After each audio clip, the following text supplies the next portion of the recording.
بسم الله الرحمن الرحيم.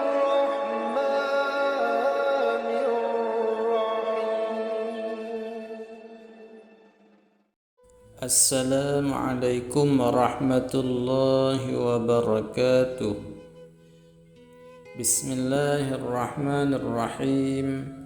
Alhamdulillahi rabbil alamin.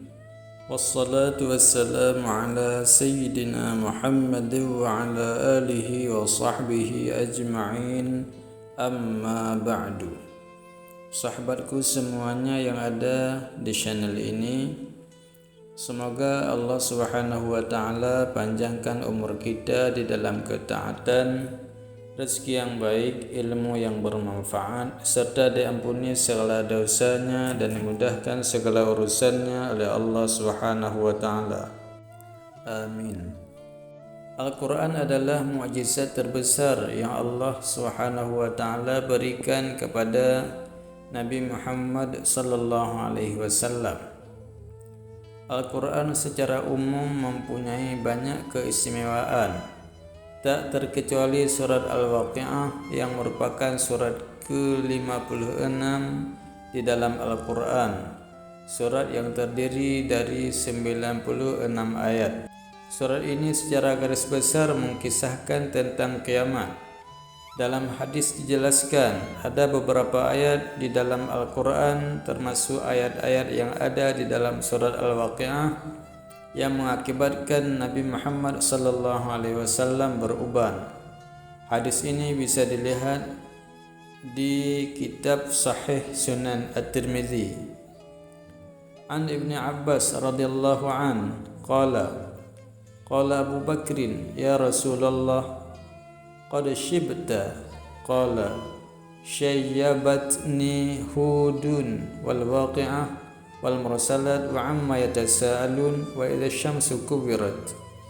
Artinya diriwayatkan Ibnu Abbas radhiyallahu an, ia berkata, Sayyidina Abu Bakar radhiyallahu an pernah bertanya, wahai Rasulullah, sungguh rambutmu telah beruban. Rasulullah sallallahu alaihi wasallam bersabda, aku telah dibuat beruban oleh surat Hud, surat Al-Waqi'ah, surat Al-Mursalat, surah Amma Yatasaalun, serta Idza Syamsu Kuwirat. Nah, apa saja keistimewaan surat Al-Waqi'ah tersebut? Banyak keistimewaan daripada surat-surat Al-Waqi'ah. Di antaranya, pertama, surat Al-Waqi'ah mengingatkan kita tentang kiamat seperti yang tertulis di ayat pertama hingga ayat ketiga, yang artinya apabila terjadi hari kiamat, tidak seorang pun dapat berdusta tentang kejadiannya. Kejadian itu merendahkan satu golongan dan meninggikan golongan yang lain.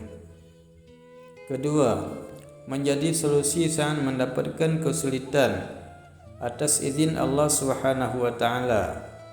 Di dalam tafsir Fathul Qadir dijelaskan, membaca surat Al-Waqi'ah merupakan adat kebiasaan para ulama terdahulu. Atas izin Allah Subhanahu wa taala, Al-Waqi'ah dan ayat lain dalam Al-Quran membantu para orang saleh menemukan jalan keluar saat mendapatkan kesulitan. Solusi inilah yang diterapkan untuk menyebarkan agama Islam, memimpin negara dan terus berbuat baik dalam kehidupan sehari-hari. Wa qala Al-Ghazali, ya'tadu awliya'una min qira'ati suratil Waqi'ah fi ayyamil asrah. Imam Ghazali pernah berkata, wali-wali kita membiasakan membaca surat Al-Waqi'ah di hari-hari yang sulit. Ketiga, selalu dalam berkah, rahmat dan ampunan Allah Subhanahu wa taala serta menjadi sebab jauh dari kemiskinan. Di dalam satu hadis disebutkan yang artinya, Sayyidina Utsman bin Affan radhiyallahu an berkata kepada Sayyidina Abdullah bin Mas'ud, apakah yang kau pikirkan, wahai Abdullah bin Mas'ud? Abdullah bin Mas'ud menjawab, aku memikirkan dosa-dosaku. Utsman bin Affan berkata, "Apa yang kau inginkan?" Abdullah bin Mas'ud menjawab, "Aku menginginkan rahmat Tuhanku." Utsman bin Affan berkata, "Apakah kamu tidak memanggil tabib, dokter?" Abdullah bin Mas'ud berkata, "Tabib untuk mengobati sakitku?" Utsman bin Affan berkata, "Apakah aku panggilkan dokter untukmu?" Abdullah bin Mas'ud menjawab, "Tidak ada kebutuhanku untuk itu. Aku tidak butuh kedatangan dokter untuk mengobatiku."